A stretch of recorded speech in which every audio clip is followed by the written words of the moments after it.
Hello and welcome to another episode of the Anime Movie Podcast. Today we are reviewing Lupin III, the Castle of Cagliostro. This is the directorial feature debut of Hayao Miyazaki, pre-Studio Ghibli.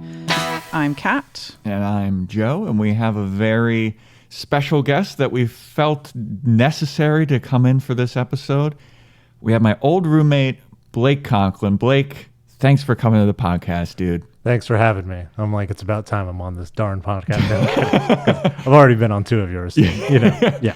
Well, we've been like trying to plan something with Blake for a while. We're trying to do like a Satoshi Kon movie, and we haven't gotten around to those yet. But then we kept seeing this movie come about because we did a bunch of Studio Ghibli movies, and we're doing Miyazaki. Did we do Miyazaki May, or was it was just Ghibli June, right? Or we thought about it. We thought about it. We thought about doing it. We definitely thought about it. But yeah, then we just kept like getting pushed back, and we kept looking at, I don't know, how do you pronounce it? Because I pronounced it Lupin, you did Lupin, and then you said something different before we started.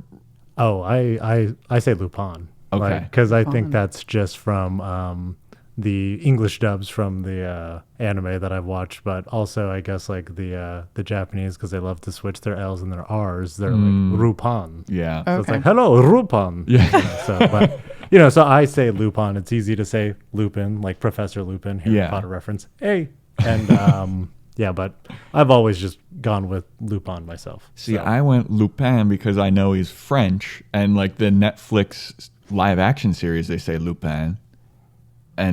But then I was like, is it Lupin? Because then I heard in this dub they said Lupin. Yeah. And I was like, what the hell? So I'm the only one pronouncing it in the ignorant American way. Well, no, that's how it was pronounced in the movie, though. Yeah, but that's when they're not French, calling him Wolf.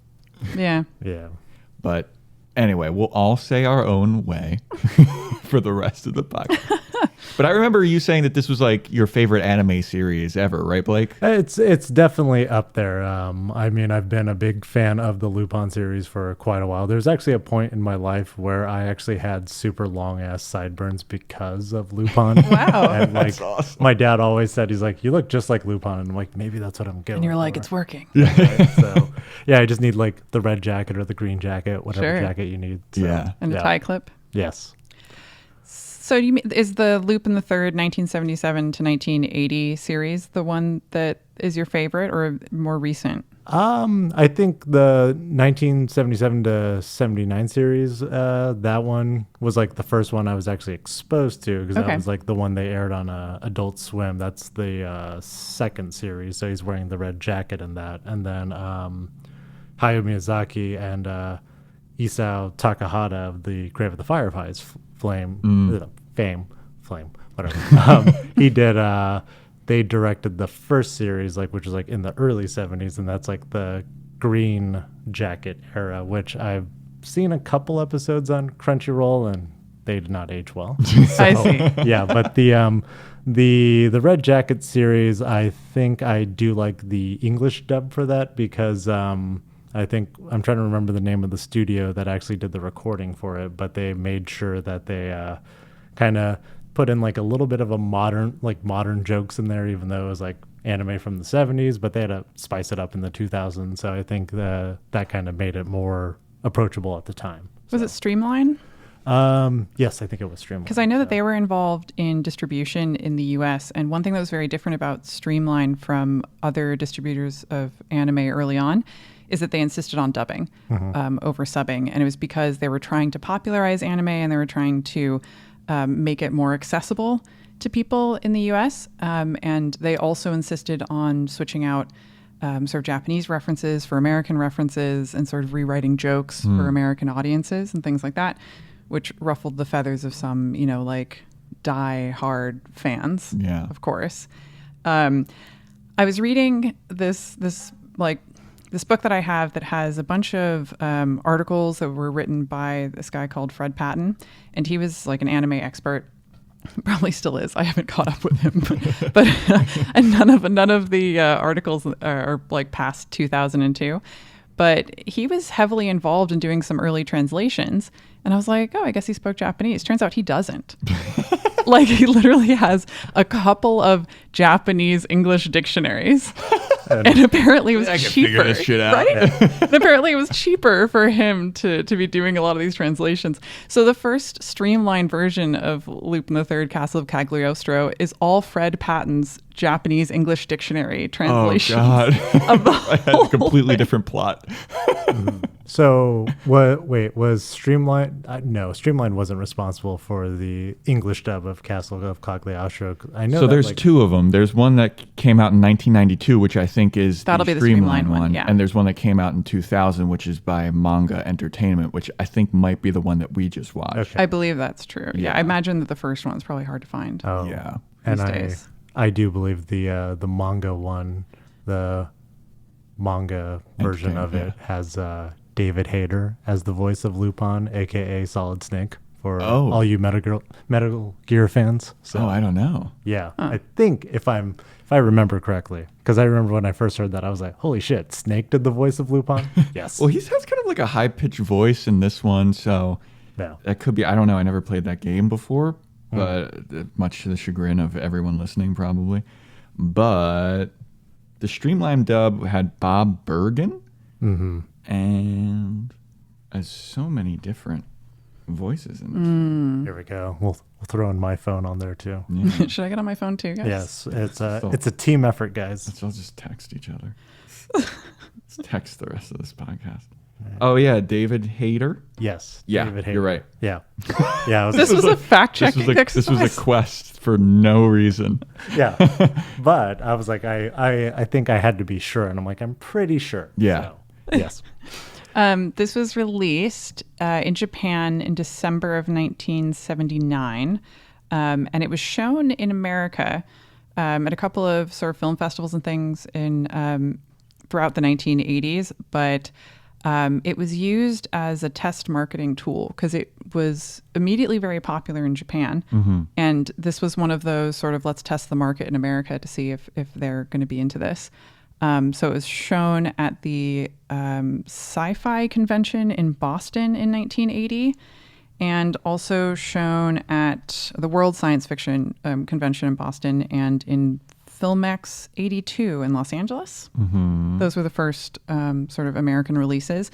But yeah, it didn't get released widely available to the public until 1992. And again, Fred Patton was involved in it because they didn't have any of the old marketing materials for the film.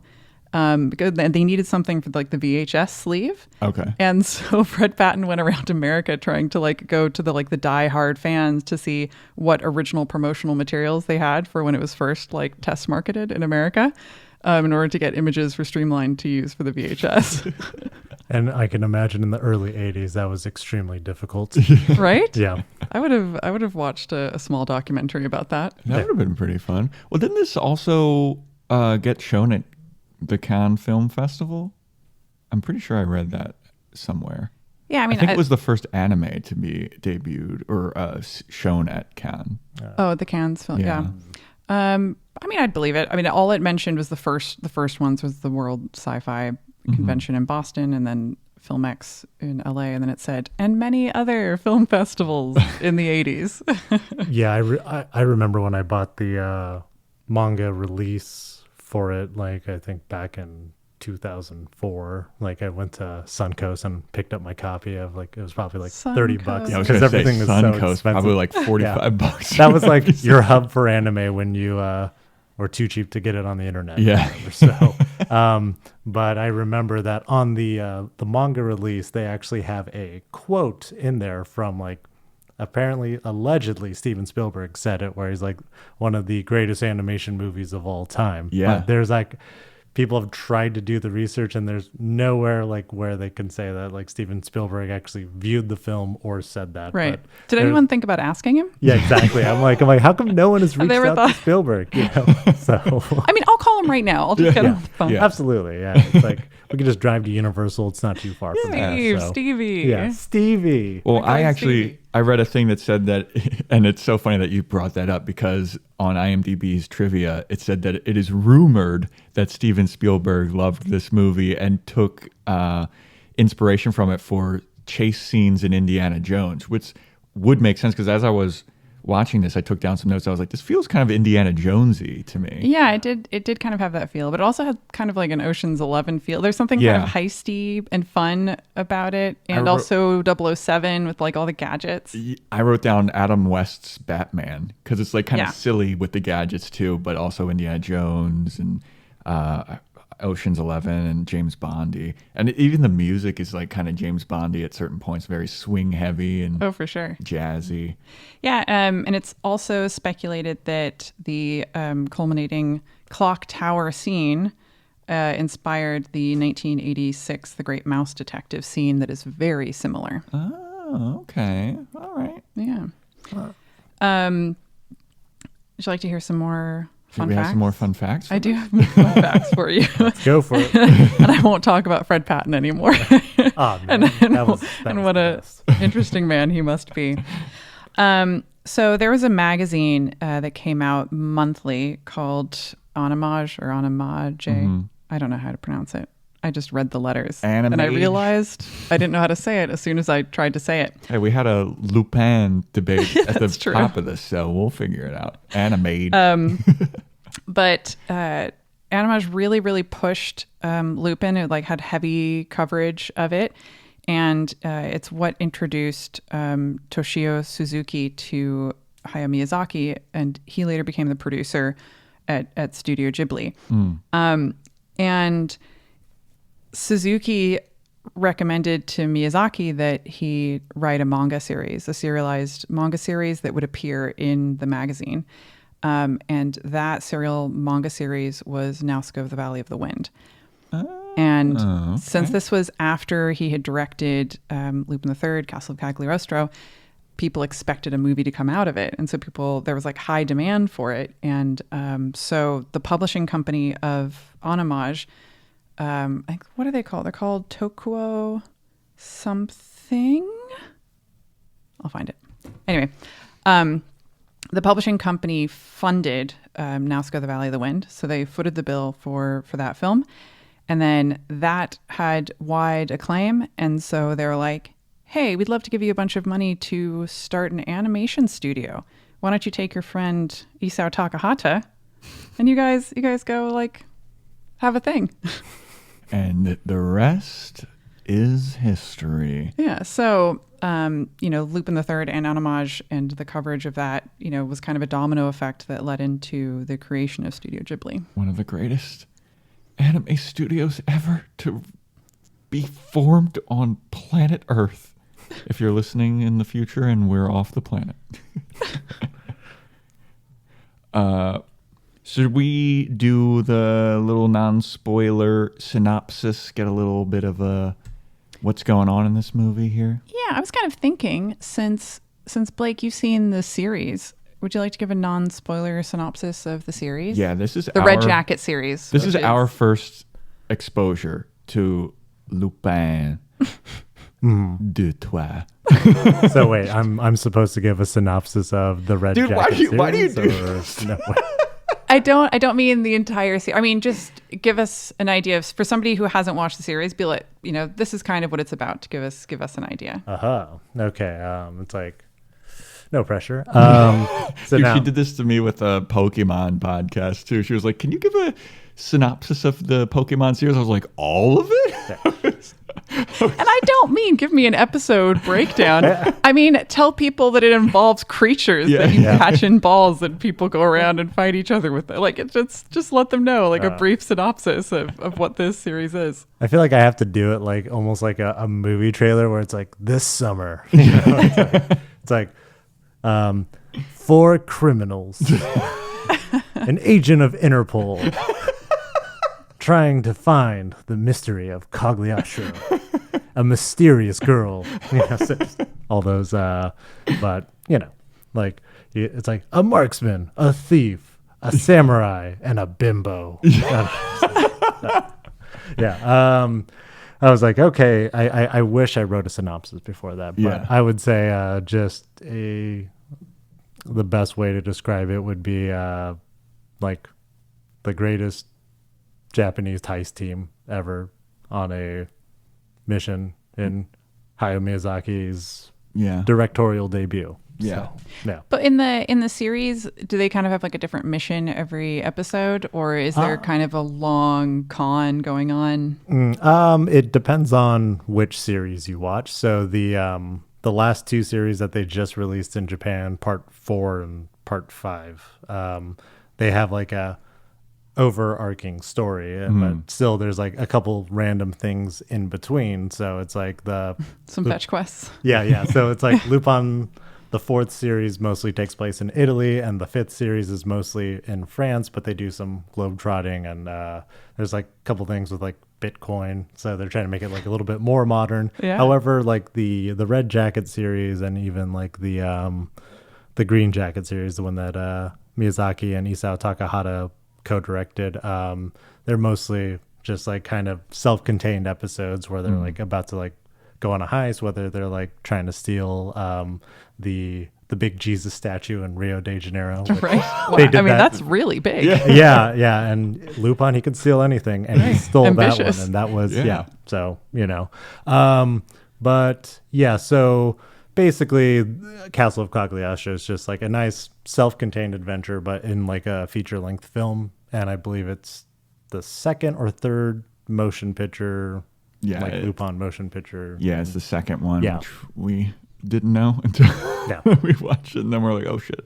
It is really nicely self-contained. Yeah. Absolutely. You really don't have to know anything about the series, but it also plot-wise seems like a premise that would be very easy to serialize and to have each episode to be kind of self-contained. So it makes sense that the sort of movie is self-contained. Yeah, and I kind of appreciated that it was self-contained because, when we watched the Demon Slayer movie, that's definitely not self-contained. No, That's not at all. a 100% continuation of the series. And if anyone was just like, let me check out this Demon Slayer thing, they'd be absolutely lost.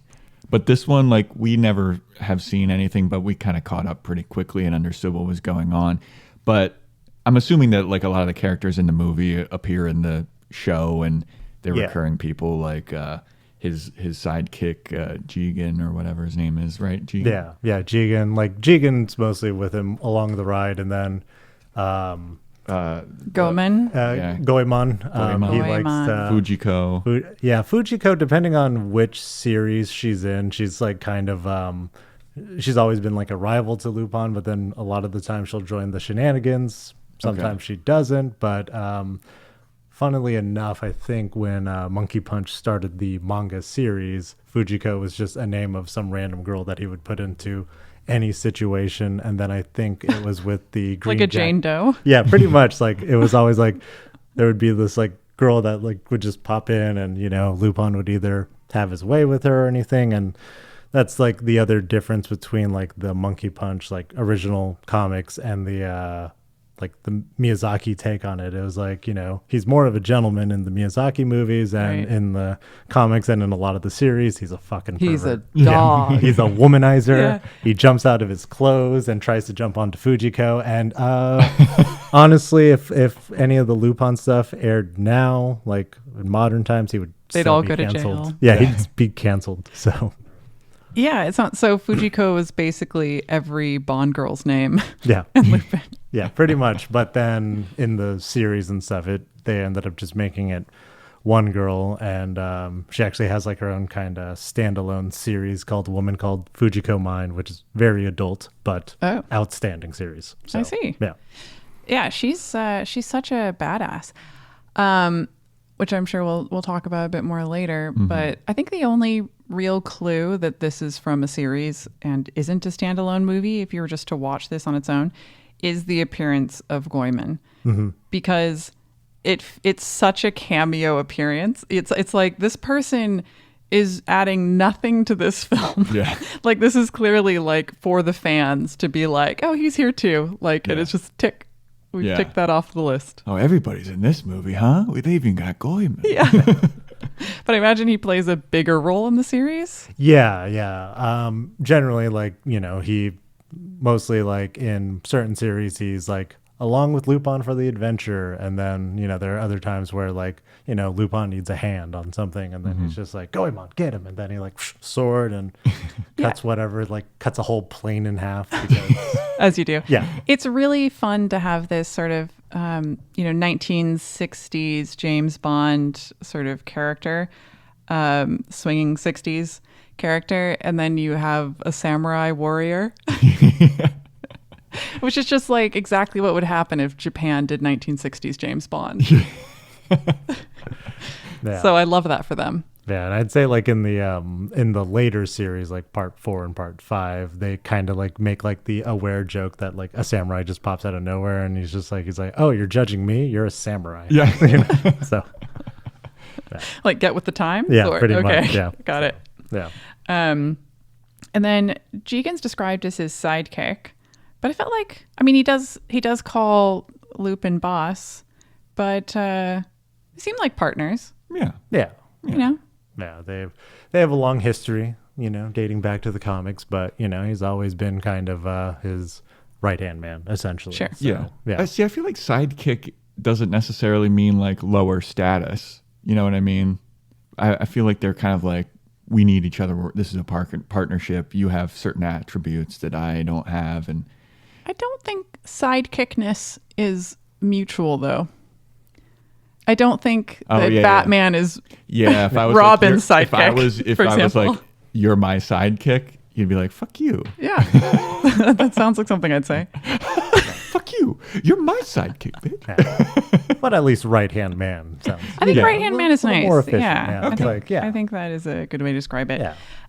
So this is described as a seinen anime. Mm-hmm. Sorry, I did not mean to touch your knee. Not trying to. But your listeners guess whose knee she's touching. Yeah. Write in the anime movie podcast at gmail.com.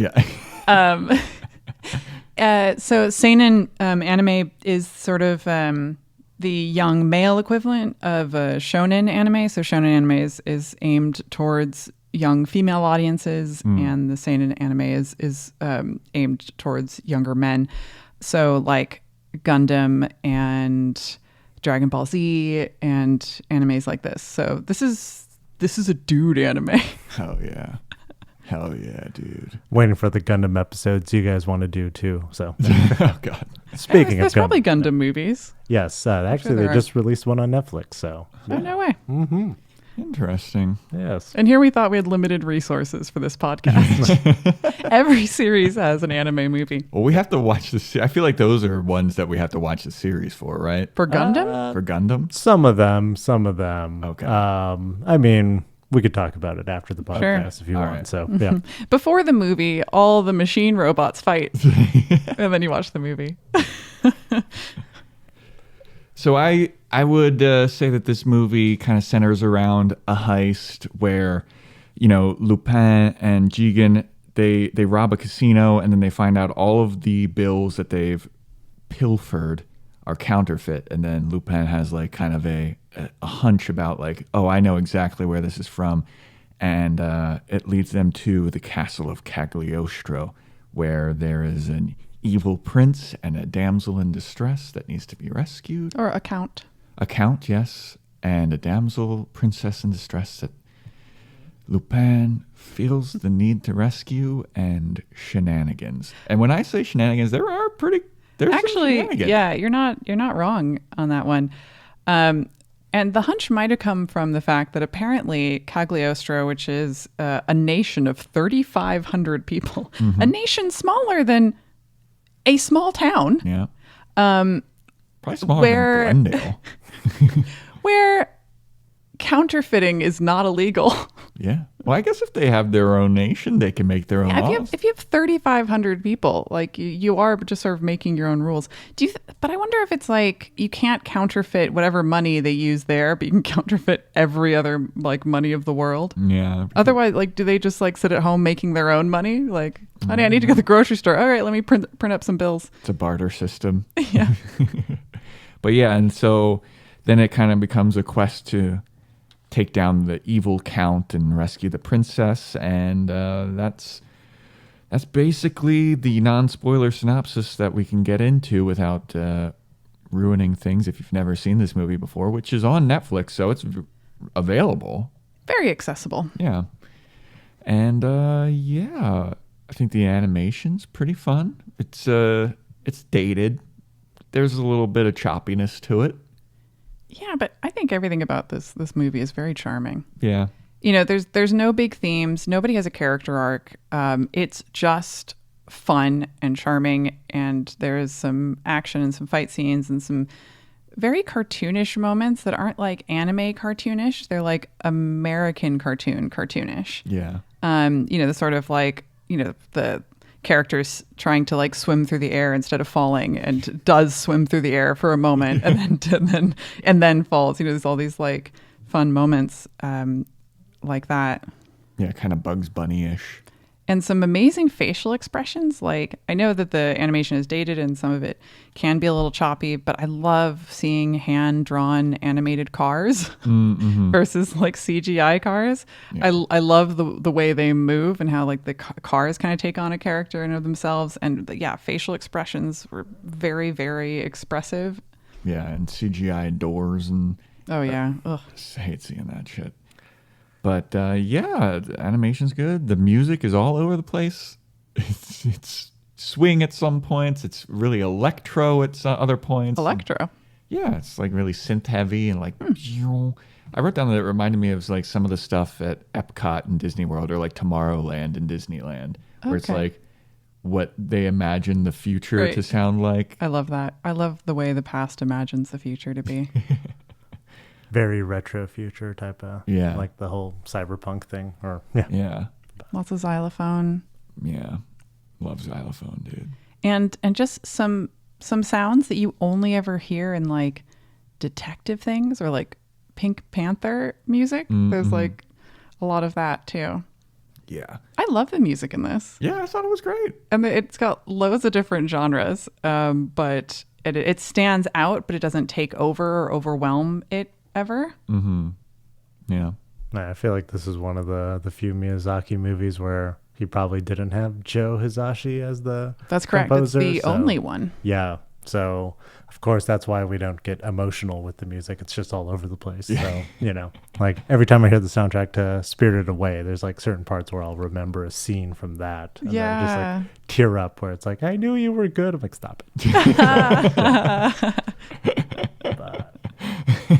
But I think the other thing that I like about it though is like, even though it's not like a Studio Ghibli film, like it still like has that Studio Ghibli look to it. Like basically the Count looks like a human version of Porco Rosso.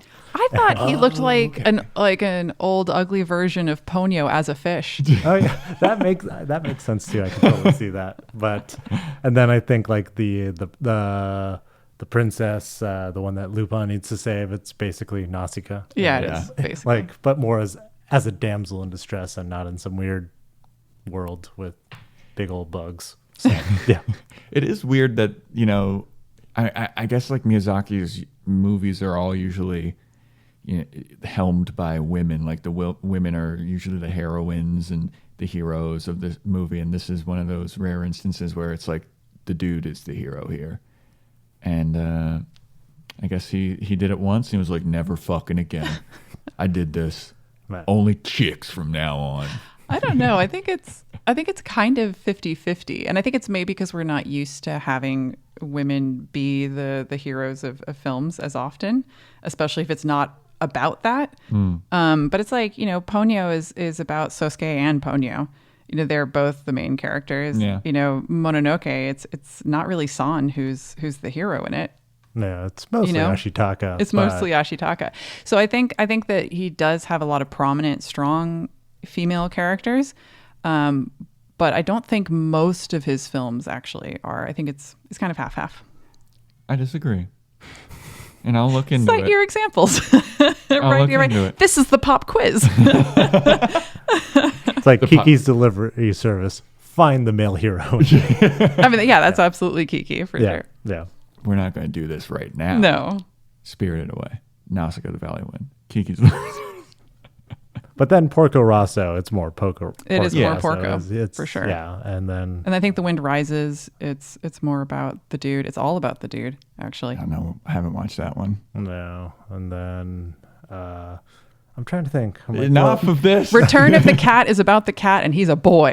He's a boy cat. Yeah, the boy cat return. So, I actually never. Those are like some of the Ghibli films that I just like chose to avoid. So The Cat Returns is great. oh, I just want to say that. Okay, yeah. And strangely enough, I never even got around to Howl's Moving Castle. But is he the hero in that one? No, Or he is not. I don't the know. old Sophie. woman person. Yeah. Is she the hero though? Yes, that's the person that you follow the whole movie. How's barely in it? I just wanted to make you mad. You're ridiculous. But it's Howl's Moving Castle. Yeah. So it is his Yeah. castle. Yeah. Well, who gives a fuck? Yeah. To me, I think No Face was the hero. The true Personally. hero, Yeah. Spirited Away. No, he's the Face. most tragic fucking character in cinema history. Anyway, go check out our YouTube video to see that one. Should we get in the spoilers for the Castle of Cagliostro? Spoil that shit. They wouldn't spoil this, right? Oh, God. They can't spoil this. Right? Don't spoil this. Spoiler talk, anime movie podcast, spoiler talk. Okay, I don't know what to spoil first. This is always where I get into it. I'm like, we should get into the spoiler They section. were dead the entire time, It was actually a dream. like Dallas. Patrick Yeah. Duffy shows up in the shower and it's just like, what? So Yeah. Well, I mean, like, it is a very self-contained story, like you said. There's no necessary like character development, but as soon as he started to like, I'm gonna rescue this princess, I knew that she was gonna like fall in love with him, and then he was gonna be like, you don't want any part of this. I'm a bad guy, and save it for the guy that you're gonna love. And she's like, I'll always love you. It's And like, wait for you. yeah, you'll forget in 2 weeks. yeah. Jeez. Yeah, I mean, I guess she is supposed to be sort of a teenage girl, right? Yeah, I think so. Because when she initially sees Lupin, I have to do that head motion every time. Lupin. You really don't. Yeah, I do. She's 9 years old and he's already a full-grown man when he tries to rob the Castle of Cagliostro the first time. And this has to be at least like, maybe 10 years later, maybe? 10? Let's be honest, she's probably 16. Yeah, everybody's... The 16 golden in anime age. Yeah. Age of consent, 16's the right age in Yeah. the anime world. So, Yeah. no. Yeah, but yeah, I knew that was going to happen, but everything is very self-contained, but it didn't bother me. Like, I thought it was just a well-told story, and now Lupin can go on to his other adventures and I think, not mention this really. It's a long anime movie. It's just under 2 hours, but it's very well paced and it keeps up the tone really well. One thing that I really liked is that when Joe and I have talked about a couple of different sort of more action-y films that open up on action, sometimes they let that run for too long and you don't know who anyone is yet. You're not sure who you're following. You're not really rooting for anyone.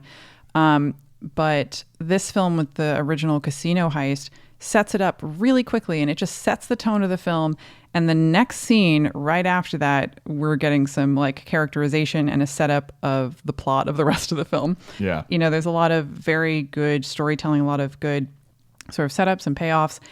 And, you kind of get spoon-fed these little bits of information about why Lupin has any kind of familiarity with the castle and why he might know who the princess is. And then when it comes up and he actually kind of explains it and how he tried to rob the castle and about how she took care of him, and that's how he met her dog, Carl. I just want to call the dog Carl. I think that's a great name for a dog. It is. But, and he tells the story and it feels like it comes up naturally. None of it felt too like ham-fisted or like standing up on your soapbox and telling you what the plot of the film is. Yeah, or exposition dump, like, this is how I know everything and how I am familiar with everyone here. Yeah. It was just like, well, this is why, he was like spinning a yarn for his old buddy Jigen. And what's the old guy's name? Walter, maybe? Zenigata? No. Oh, No, that's the inspector. no. I forget what the old guy's name was. The big beard and yeah, mustache. burly guy. Walter, sure. We'll say Walter. It's Walter. Let's say Walter. I'm very happy with Walter. Yeah. I initially thought that Lupin was also kind of falling in love with the princess. Do we learn her name? Is she just the princess of Cagliostro? No, we do know her. We do learn her name, but Blake? Clarice. Clarice. How could we course. forget? I don't know how I forgot that because it's because of the way the Count said it was always Clarice. Yeah. Clarice. And it started to remind me of Anthony Hopkins. And it's like preparing fava beans and Chianti and you name it. So, yeah. Oh my God, Clarice. I'm so sorry I forgot your name. And she's such a wishy-washy like character. She's, this film is basically a Super Mario Brothers game. But so fun.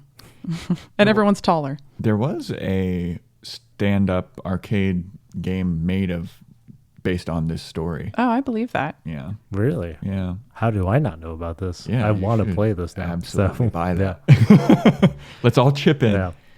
I just like picture Lupin climbing on ladders, and then there's like you see the Count, and he's just throwing barrels at it. Yeah. Kind of, yeah. And he's trying to save Clarice or Pauline or Clarice. Yeah. Clarice. Yeah. I kind of like that they didn't go for the like Lupin is in love with this girl, and they also don't say straight up like, no, this isn't about that. It's that you took care of me when I was shot down at the castle and I owe you one. Yeah. Basically. And it's kind of nice that he never is like, nope, my debts were paid. Well, I wonder what this movie would have been like if it didn't have that like Miyazaki spin on it where he's like a gentleman and noble, and because that apparently upset a lot of the fans of the manga and the anime. They were like, series. He should have hit it and quit it. Yeah, he should have fucking was being a lecherous creep. There was going to be a scene, I swear, that he was going to just jump out of his clothes and try to prounce her, but then a boxing glove just comes up and hits him in the face. But apparently a lot of people were upset about that. They were like, this isn't the Lupin we love. We want him to be a creep. Yeah. I was surprised at how gentlemanly he was and how he friend zones her at the end. Yeah, he does friend zone her hard. Pretty hard. He's like, love you like a sis. Yeah. And then she's like, kiss me on the lips. And he's like, forehead. Yeah. She's sticking out her lips like, and he's like, no thanks. Forehead kiss. And she's like, I'll wait for you forever. I ain't trying to catch a stats charge today, baby. Just wait till we get the Castle of Cagliostro 2, which he's 36 and he's 56, and he just says, all right, fine. Now I want the treasure, okay? The real treasure of the Cagliostro. The real treasure. That princess booty. I just couldn't help but hear some weird sexy saxophone go on. So the Count and the princess are set to be married, and we're first introduced to her because she's trying to get away from him and his cronies who take on a couple of different shapes and costumes that range from fun, harmless gangsters to fucking nightmares of creatures. But she really doesn't want to marry this dude who, as far as I can tell, is definitely related to her. I mean, that's kind of British royalty. Yeah. They're all related, right? Yeah. Yeah. The Queen's husband and cousin died on the same day. I just kept looking at them in the scene together and went, siblings are dating. Yeah. It's very Game of Thrones-y. Yeah. So, yeah. Yeah, that's what I wrote down. I was like, are they related? Because he's talking a lot about our family needs to come together once again. And I was like, what do you mean, Count of Cagliostro? What kind of incest is this? And let's bump rings and stuff. And yeah, I mean, and when they do actually kind of get to the wedding scene, the bishop, who's actually Lupin in disguise, says something to the effect of you are the rightful heirs of Cagliostro. I'm like, are they both though? Because yeah, why do they need to get married if they're already related to. They're already part of the lineage, you know. They're probably Catholic. He wants to seal the deal the right way. So, Right. You know, yeah. He does seem the type that, just wants to do the right thing. Yeah. Yeah. He's like, as long as we're married, it's anything goes. So He does bring the archbishop in. yeah. And of course we get the sort of the rings issue, which I don't know why the Count just didn't take the ring, because you need both rings together. Yeah. But he seemed to think that he needed to marry her in order to get the ring. Yeah, I didn't get that part really at all. Like, he could just take the ring. Like, she's not like mega powerful, I don't think. And he's got like a whole army at his disposal that could just subdue her and then be like, yoink. All right, and then just let her go. Take the treasure. Yeah. I don't know. But then you wouldn't have a movie. You wouldn't have a fun movie. That would just make too much sense, I guess. Yeah. Yeah. You wouldn't have Lupin reading and being like, wait, there's some hieroglyphics that are ancient on here. And he's like, hold on, I'll just read this.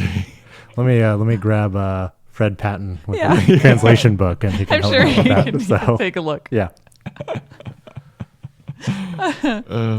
Yeah, that was the one thing that I kept coming back to, just being like, but are they related? Like, why do they need to join the family ties? They're already family. Yeah, I don't know. But I kind of liked that their family crest was a mergoat, which is very similar to the Capricorn sign.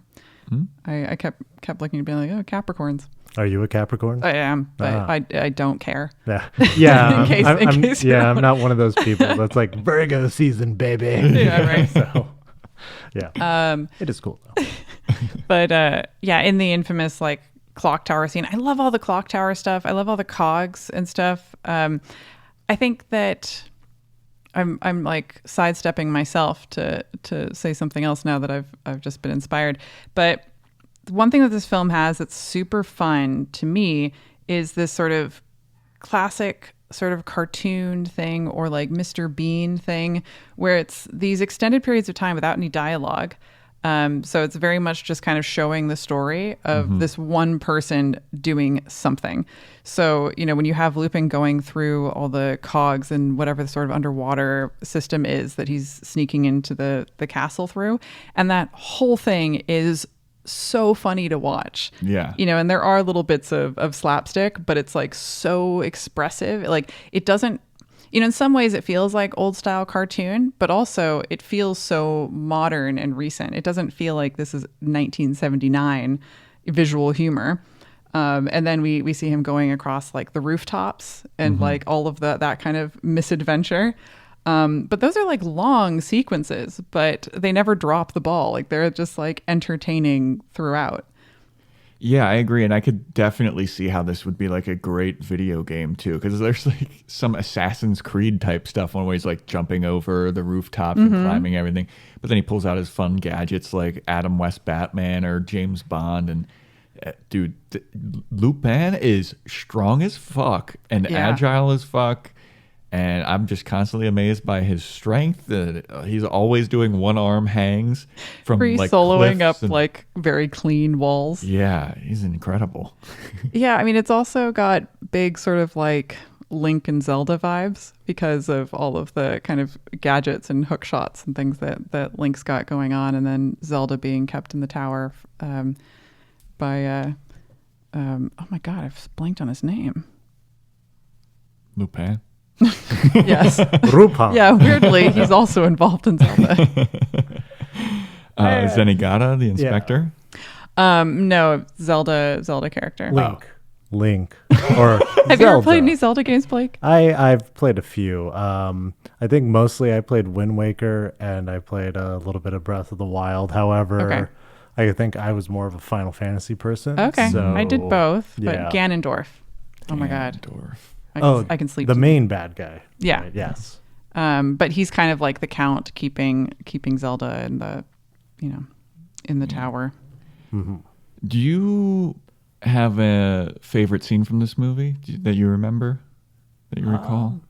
I personally just loved Lupin and Zenigata teaming up. That was like kind of like my favorite thing, because like when you watch like the Red Jacket series, or pretty much the entire series, is always just chasing Lupin and failing at chasing him, or Lupin will like give him an inch, but then he's just like, haha, I got you again. Yeah. But and this time they actually like they have like a goal together and they like work together, and you're just like, it was like, I think one of the first times I got to see them team up. So it's like, that was like, as just a fan of like the whole series, it's like, oh, this is awesome. So that is a fun kind of twist to have in a theatrical release. Be like, Tom and Jerry. Yeah. Hanging out against a new common enemy. Yeah, that was one of the pieces of evidence that I was like, oh, this is a series, and this inspector definitely is like his main arch rival, his kind of like Batman to his Joker or whatever. But yeah, I was like, I like their dynamic, and I could tell like, that okay, was a fun dynamic. The enemy of my enemy is my friend or whatever. So we'll team up and we'll get out of this together, because if they didn't, they were both going to die. And I think, there's so many clever, cool things where, like how Lupin actually called himself in, or called in on himself. I don't know where my prepositions should go anymore. But basically just so that he could dress up as the inspector in order to sneak through the castle, to get to the Count. And then the inspector gets pulled off of the case, and then it's great because Fujiko like calls him and is like, hey, Lupin's back there, so you could still be investigating this counterfeit thing by going and really looking for Lupin. You could stumble upon. I just thought it was really fun ways of how to get him there and how to take him out again and how to bring him back. Yeah, it was very cleverly constructed to have him there and have his motives. Everyone's motives are a little bit different in this, and they all kind of just collide with each other and bring everyone together. So it was just very cleverly put together. Yeah.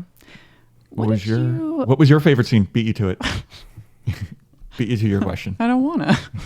Well, then this podcast's over. Thanks for coming on, Blake. I'm like, later, guys.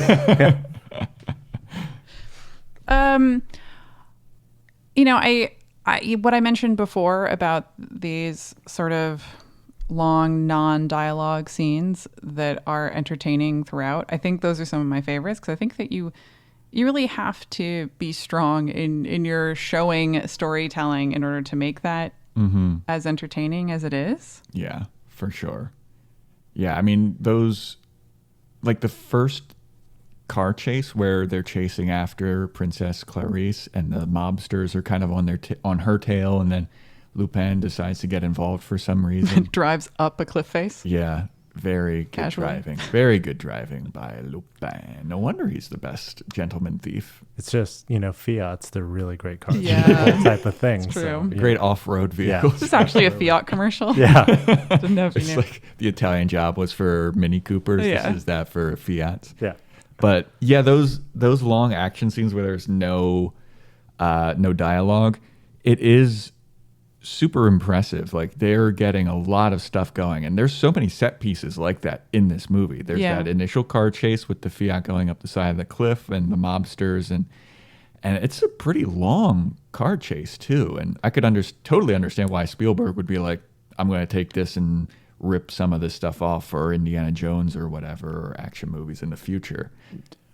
Yeah, I was also going to say, just with the first initial car scene chase, I think one thing I just thought was interesting was like the weird little details where they're like driving through like a bush or something, and then like a bird will just fly into the car and then it flies right out. Yeah. It's like, okay, there's a lot going on here. It's not just like, it's never boring. And I think like that's what I love. Like the moment where he sees she's being pursued by the thugs, and he's like, they're like working on the car, but then he like closes the hood and he's like, get in. And then it's just like, boom, you're engaged. And you're like, yes. Yeah. Yeah. So, and then it never kind of drops that engagement. Another favorite scene for me is the first time that we see the fucking terrifying ninjas. Yeah. All of Cagliostro's henchmen. Yeah, who will forever be in my nightmares from now on. Yeah, I mean, they've got this super creepy stance where they seem to like be almost doubled over and be kind of knuckle draggers. But they're wearing like these gloves that seem to have extendable like knife nails, and they also have like elbow knives. And And that whole fight scene when they kind of come in on Jigen and Lupin is actually kind of thrilling. Yeah. Like I moved around. I sat back in my seat and was like, no, oh God. It was thrilling. I feel like because Lupin and Jigen, they're these super suave and they know what they're doing type of criminals and thieves, but then they get kind of taken off guard because they're standing at a door and they've got a mace and an axe. They're like, all right, we've got company, and those guys are trying to bust through the door. And then they do, and they swing, but there's actually they're coming from the roof too, and they're surrounded by these guys, and they're like, oh fuck. And there's so many good moments like that where one is fighting and then you're like, oh my God, there's one behind him, and then immediately there is a counter move. That whole fight scene was so great, and I love that they pulled the mace and the axe off the wall. It's like they're staying at a hotel or something, and there's these medieval weapons on the wall, and they're like, oh God, there's ninjas coming, grab them. These decorations were perfect. Yeah. Just readily available weaponry. Just in case there's any kind of crazy knuckle-dragging ninjas that bust in that you need to defend yourselves from. It is a problem in this town. Just if you actually read the Yelp reviews. In the corner, there's coffee and tea. And then you can see on the wall, that's your, your mace and your axe. Yeah, exactly. Be sure to stay for the complimentary breakfast in the morning. If you survive. Yeah. And every time those ninjas come back, I didn't want them to. Yeah, creepy as hell. The nope level's real high with them until they get their masks ripped off or something. It's just dudes who suddenly sit up straight and they're like, what's going on? They're just they're so dopey once the mask gets removed. But just a dude with a mustache. Yeah. He's like, this isn't threatening. That's Fred. Fred, what did I tell you about doing that? Yeah. And he's like, sorry guys, extendo gloves. Got to keep the people away from the town. That's all. This town is cursed. It's like a Scooby-Doo mystery, essentially. Right. Yeah, for sure. Blake, do you remember the first time you saw this movie? Yes. First time was during my, I was going through a Lupin and actually Ghibli craze at the same time. So I want to say the Lupin series aired on Adult Swim in 2002. So I bought my copy at Suncoast. And then I think I watched that along a couple other Lupin TV specials that I owned on video. So yeah, that was during the whole little tiny renaissance anime was having in the early 2000s, where I think they were re-releasing all the Studio Ghibli movies, but with outstanding voice actors on it. Kirsten Dunst is the voice of Kiki, and Michael Keaton is Porco Rosso, and then they're like, and if you're really interested, if you want to dig deeper, you got to find the Castle of Cagliostro, which is David Hayter as Lupin. Hey, so yeah. I think that was about the time that I'd come home from school and then watch Dragon Ball Z, followed by Tenchi Muyo, followed by Sailor Moon. Oh, Tenchi Muyo. Oh man, have you seen any of the Tenchi Muyo movies? Yes. Okay. One of these days, we got to talk Tenchi Muyo movies. I was telling Joe that the other texting day. Me this yesterday. I rewatched the first episode of Tenchi Muyo because I was obsessed. I was 100%. It was my my show, and I was like, I wonder if it holds up at all, or if I'm going to be really embarrassed if it past doesn't. Me. Yeah. But I watched the first episode. The first episode's actually fairly good. Yeah. And I remember loving at least one of the movies. So yeah, I think Joe and I definitely will do one of those at some point. Yeah. You should come back and chat about it with us. Yes. Because I was, one of the big mysteries of the film, other than, why does Lupin know about this castle and about this princess? The sort of last reveal you get is, what is the big treasure in Cagliostro that's being hidden? Yeah, there's this counterfeit thing going on. There's this story about the princess and the count and her not wanting to marry him. And then there's this other thing with these rings are magic decoder rings to somehow get you to some kind of ancient treasure. And you go into these vaults and you see these actually very macabre hanging bodies. Oh, yeah. And piles of bones and sort of dead prisoners and things in the unofficial catacombs underneath this castle. But I was wondering, do you remember what you sort of suspected that big treasure to be? I mean, in the joke sense, I was hoping it would be like a big stash of porn that we didn't know about. I think like I didn't really think about what the treasure would be. I mean, so I wanted to ask, in the show, is Lupin like a successful thief? Because I feel like there's a lot of, like in Cowboy Bebop, they're like bounty hunters, but they never catch anybody. yeah, And they've only caught They're like pretty 2 or bad at 3 it. people. yeah, they're not very good at it. And like all the people that they do catch, is like you get like $5 for it.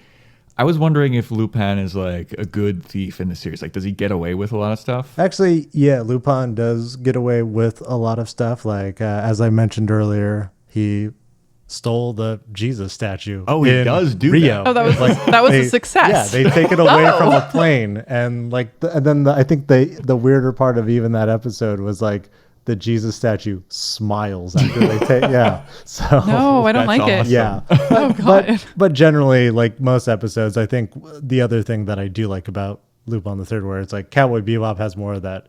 Yeah, they're bounty hunters. They kind of suck. Spike's cool, but Yeah. they kind of suck at the end of the day. Lupin, it's more of like, you just get that feel good, like, hey, Lupin's gonna pull off a heist, and of course he can pull it off because he's the master thief and Yeah. he can Right. steal anything. And then Yeah. there's like certain times where he does have a moral compass, and he's just like, this does nothing for me. I just stole it just to steal it, and I'm just gonna put it back because fuck it, who Yeah. cares? So yeah. Yeah, because at the end of this movie, and that's why I felt like this was very Indiana Jonesy. Like they have magic rings that lead them to a thing, and then it is like an ancient Roman city that's been unearthed. And Lupin is just kind of, he gives a speech that's basically like, this belongs in a museum, or like all of the world should take in this beauty. But he also does mention like, well, I can't carry this out, so just leave it. He's like, I can't. There's nothing for me here. No. By the way, the Cagliostros decided to preserve this city in water. Yeah, but Famous for preserving buildings very nicely. Yeah, if you go to Atlantis today, it's, Yeah. it's incredible shit. well, I So, don't know. Yeah. You can still visit the Titanic or whatever, right? I don't know why you'd want to. Yeah, but, let's go visit the you know, Titanic. Go with Have you James seen Cameron. images Yeah. of the Titanic? It's covered in seaweed. Yeah, and a lot more than that. There's a lot of rust. Yeah. There's a lot of Well, it wasn't gonna. There's no completely metal. falling apart. Just pillars. A drawing of Kate Winslet somewhere. Yeah. So, Yeah. Yeah. like one of those French girls. a lot of fish. Yeah. I mean, I don't know. One day, perhaps. Possibly. Yeah, I'm like, let me call my Uncle James Cameron, Uncle Yeah. Jimmy. Hey, we want to go see the Titanic. Put us in one of your subs, and also show us some footage of Avatar 2. Oh, yeah, that movie that's never gonna come out. Yeah, I've already written out of my head. Like, I'm like, I don't even care. I don't Yeah. care anymore. So yeah.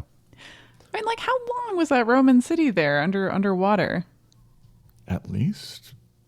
Well, I know that the Cagliostros, he mentions that the castle has been there for at least 400 years.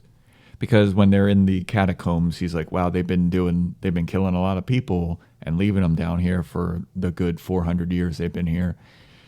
So it's at least 400 years, but an ancient Roman city, that's thousands of years. Did they dump it underwater within that 400 years? How badly did they not want people to find this city? Yeah, and who gives Like a fuck? they almost committed genocide with the number of people that they've killed, Yeah, trying to get them to not find this ancient treasure. they're heartless. Heartless bastards, those Cagliostros. Just filling your castle with like trap doors, booby traps, Yeah. all kinds of things. Those were cool and fun, too. Yeah. Any favorites? I personally, Oh, so now you want to talk favorites. Okay. if you'd asked me what my favorite booby trap was, I would tell you immediately. Okay. And it was the statue that whose eyes roll back from behind its head to look at a subject it is about to plunge Yeah. into this trap door, and then takes a picture of it, and then like there's a Polaroid basically other statue in another part of this castle that prints a picture. Yeah, make sure you know who's getting trapped. Like in 1979, what were they able to send in any kind of remotely digital way? Obviously, like in a more analog sense. But like, when were faxes a thing? I have no idea. I think they just did everything like telegram during that time. Yeah, when did we go from telegram to faxes? I don't know. But in 1979, the idea of that being a kind of technology is way ahead of its time. What, a Polaroid camera? No, being like something taking a picture in one room and printing it in like an entirely different room where people are. Oh, I don't think that. I think it was the same statue that printed it out of its mouth. Oh, I thought the Count was in a different room, and then he'd see the picture come out of the mouth of a different statue and take a look at it. I don't remember seeing that. I remember seeing like the statue with the rolly eyes. It printed out of its mouth, and someone would come up from behind it and be like, we got this guy. Oh, okay.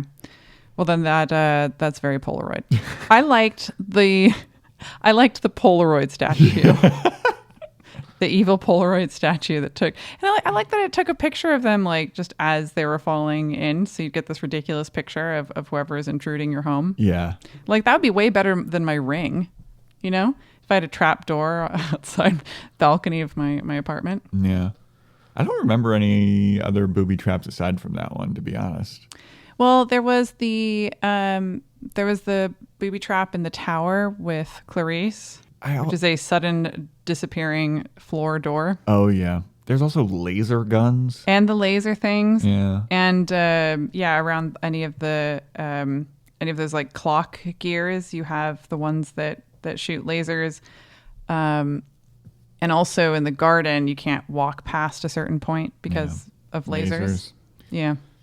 Yeah, I'm annoyed that like lasers exist in this world where they can actually like kill somebody, and like we still don't have any lasers like that. Like, I'm sure we do. They're just hiding them from us, Blake. Yeah, I mean they have like lasers to remove body hair. You know, nothing that's gonna like shoot your eyes out. And I'm like, come on. And lasers to remove like tumors, like surgical lasers. Yeah. It's like, we're gonna remove this tattoo of yours with a laser. Yeah. And I'm like, what? An actual like. And you're like, but when can I cause damage to the human body with this implement? Yeah, I'm like, when can I have the sharks with friggin' laser beams on their head? You know, so Austin Powers. Yes. You just want to watch the world burn.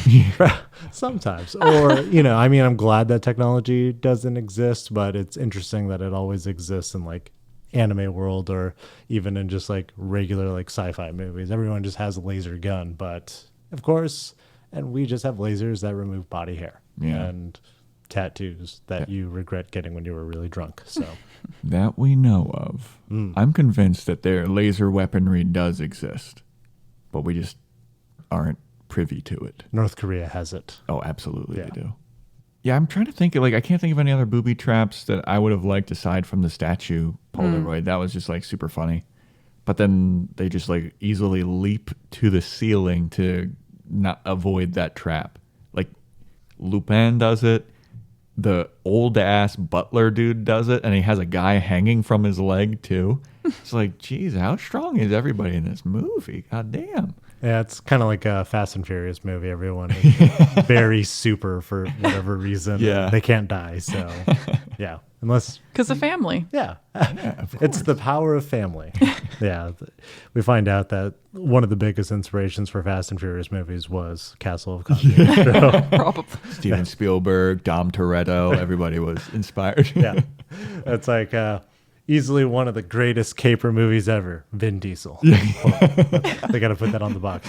One of the greatest family capers ever. Yeah. So, Joe, I don't think we asked you No, what you your didn't. favorite scene is. No, you didn't. He's like, I've been fishing. I asked both of you, and still neither of you took the bait. You asked me to what my ask favorite me. fucking What is your booby favorite, trap Joe? was. Tell us. Yeah. I really loved the clock tower ending like fight sequence when they're like dancing on top of gears and they're running backwards, and Lupin has just a giant wrench that he is Great. wielding, and then the Count has a sword, and it's very dance-like and it's very fluid, and everyone there's constant motion, which is what's super impressive about it. And that also kind of reminded me of Indiana Jones, because there's a couple of scenes where he's fighting in like moving situations where he's, on a train car in Temple of Doom, or I think most of them take place in Temple of Doom, to be honest. I don't remember much about the third one. But yeah, he's always getting into hijinks like that. And I thought that clock tower gears fight was so innovative and cool, and it raised the stakes really well, because people are also shooting at Lupin and he just does not give a fuck. He's just cool as shit. He's just working on trying to unscrew a screw in the clock tower, like fuck over all the henchmen. But I thought that was just so cool and innovative and really, really neat. Yeah, and what you're talking about with like the movement, how dynamic it is, it kind of makes me think about the way that fight scenes kind of developed to be more complex and more dynamic over time. Because really early fight scenes, it was all very linear. Yeah. It's the sword fighting went left and then it went right and then stabby. And you get in Westerns, basically I hide under this, you hide behind that thing, shoot. Yeah. You're dead. And then this is like jumping from this cog, jumping to that cog. This cog's going another direction now, and we're passing each other. So we're gonna try for a blow.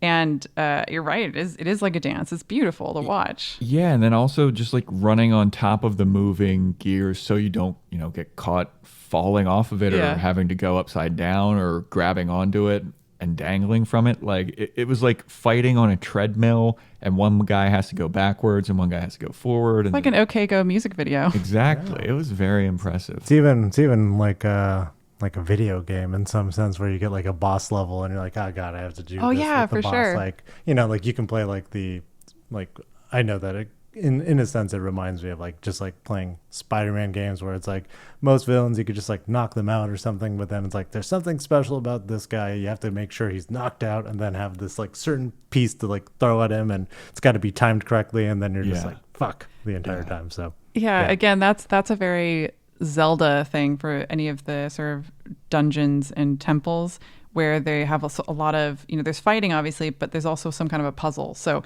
there's something slamming down at a certain timing, and you have to go through at a certain time. This other thing spins in such a way, and you have to jump off of it at the right point in order to get to another spinning thing.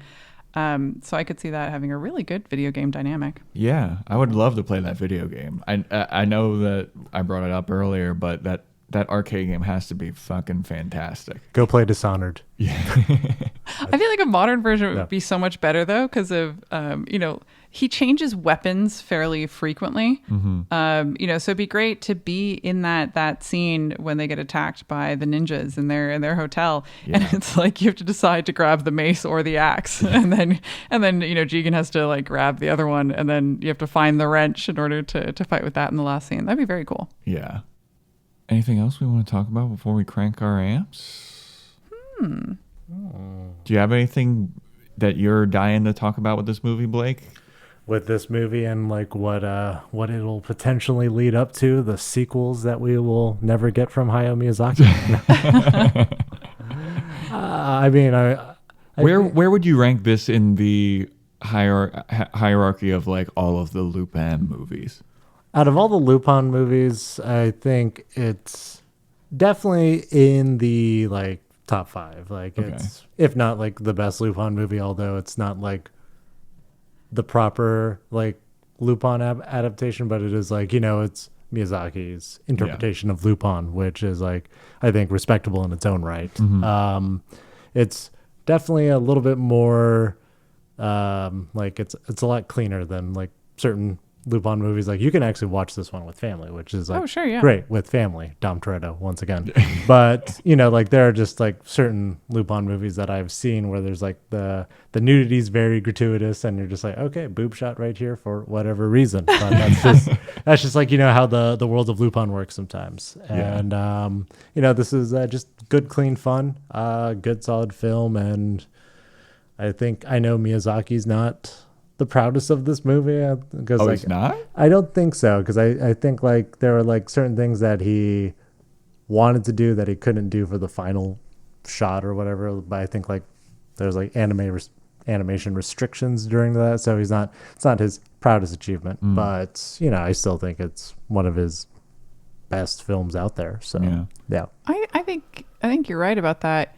And what's really amazing about this movie is that it's so charming and so delightful that, you know, there's these kind of plot holes and things where you just don't care. Yeah. Like how on earth would like Cagliostro as a nation be so powerful that the whole UN or wherever, you know, Zenigata went would be like, oh no, they're too powerful. You know, we don't want to like uncover this like counterfeit ring that could be causing inflation in our country and like huge political and legal problems. And they have 3,500 people, and all of these countries are apparently afraid of them. Yeah, they're quaking in their boots. You know, and I don't care. like it doesn't even bug me. I don't mind. I don't mind that the treasure goes nowhere. You know, they just kind of go, oh, it's a Roman city, and everybody just walks away. Yeah. You know, things like that where, you know, again, in a worse movie, I might be calling that shit out and being like, this is bullshit. Yeah. But for this one, I'm like, who cares? It was great. Yeah, it's like one of those, and even like some of his gadgets and how he gets to places and all the stuff that he's able to do. You know, you just chalk it. It's like a Batman thing where you're like, well, of course he can do that. He's Batman. Yeah. Like, of course he can do it. He's Lupin. Like you just excuse it because it's like, yeah, of course he can do that. That's what he does. He carries so much in that weird little belt. Yeah, right? Like he can like Oh wind my up God, things. the repelling and belt buckle, that was so good. Which, if we have to have a favorite gadget, I think that would be mine. Because if I know that if I had to fall somewhere, I got the belt on and just crank it up and I'm there. Well, his grappling hook is like a rocket looking thing too. Yeah. He does have a grappling hook. Yeah. And I didn't know what that was going to do, but then he just uses it as a grappling hook. I was like, oh, that's kind of lame. And, you know, somehow being able to make a perfect replica of Clarice's ring, but have it be not only some kind of a telecommunication device, some kind of a walkie-talkie, but also able to like self-destruct with confetti and a tiny little like And a jack spring in the box. clown. When did he have time to do that? You know, like it doesn't course matter he does. at It's all. Lupin. It's just fun. Yeah.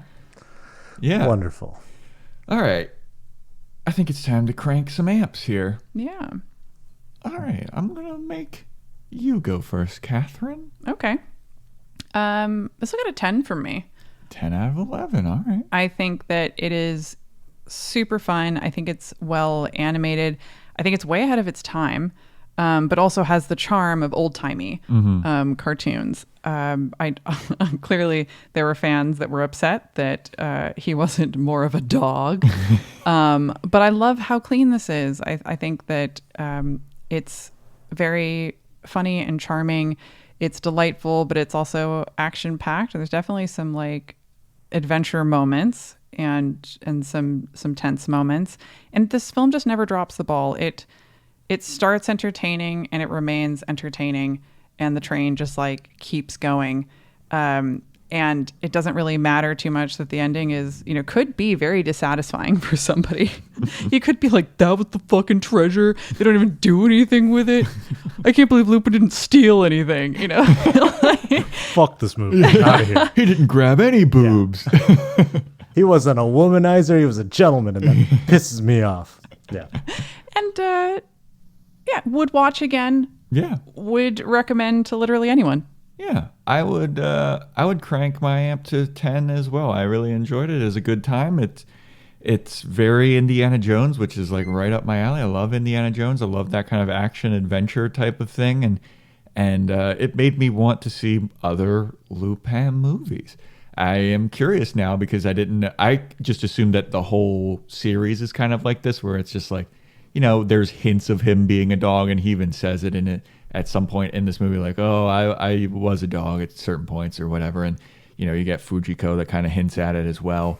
But I'm curious to see the more adult ones now, too, and, like, check out what those are like, because just see how different they are from this. Like, this is such a quaint, lovely, clean introduction to this series.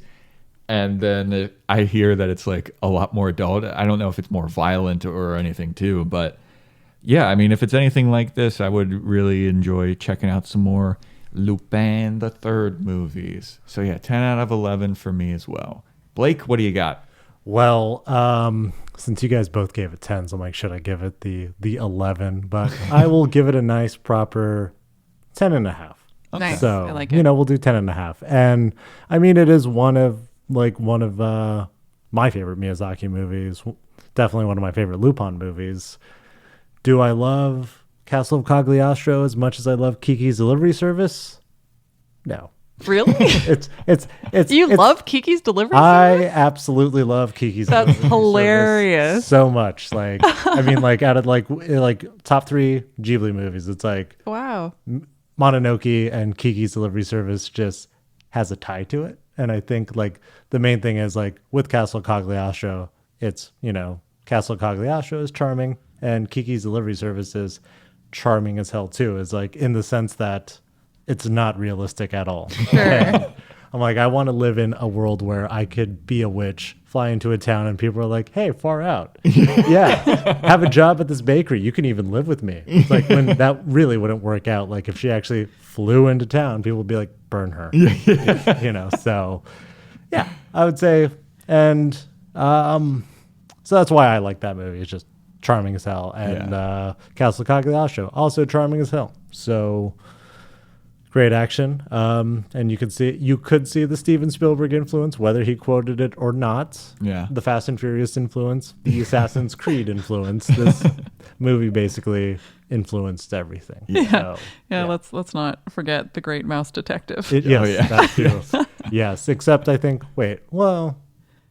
the mouse in Great Mouse Detective had a pretty brutal death, and the Count has a pretty brutal death too, where he just, we didn't talk about how brutal that was. The whole clock hands coming together and how metaphorical it could be. Yeah, his time's up. Literally, both of the both of the hands go up. His time was up. We just needed David Caruso in there, just being like, looks like his time was up. Yeah, dun, dun, dun. Yeah, Lupin didn't have a ton of one-liners. Maybe I'll dock it half a dog. Yeah, I would say if you want more of the one-liners, definitely the English dub of the Red Jacket series. Yeah. There's like just a bunch of dad jokes and Perfect. one-liners. Hell yeah. Yeah. So yeah.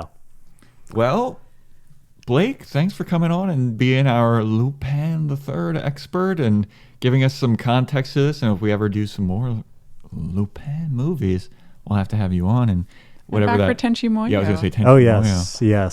yes. And thanks so much for being like our first in-person guest. Yeah, we've been It's doing so everything- exciting. we've been doing everything via Zoom thus far, and you're the first person to come into the AMP studio. It's about that yeah. Vax life. Yeah, because Yeah. we started the pod during quarantine, and now we're all vaccinated and have our first in-person guest. So we're honored to have you as our first. I'm honored to be the first. Thanks for having me. It was a true delight as always. So I think this is me and Joe's third go around on a podcast. Blake was a guest on my old podcast, the Dating is Hard podcast. So if you want to hear about some of our dating perils, just don't listen to the second one. What happens on the second one? Oh, if anybody does, they're going to go directly to the second exactly. one. Yeah, I don't remember exactly what happened in the second one either, but you'll delete it. yeah. I'll delete it. But yeah, this has been our episode on Lupin III, the Castle of Cagliostro. Thank you for listening, and please rate and review on Apple Podcasts. Subscribe to our YouTube channel. We post clips and whole episodes of the podcast there now, and even do some video podcasts. If you want to follow us on Instagram, it's at the Anime Movie Podcast. You can email in at theanimemoviepodcast@gmail.com. And that'll be it. We'll see you next time. Bye. Thanks for listening to the Anime Movie Podcast. You can follow us on Instagram at the Anime Movie Podcast, and you can reach out via email at theanimemoviepodcast@gmail.com. Please subscribe, rate, and review, and tell a friend. Thanks. Have a good one. Bye.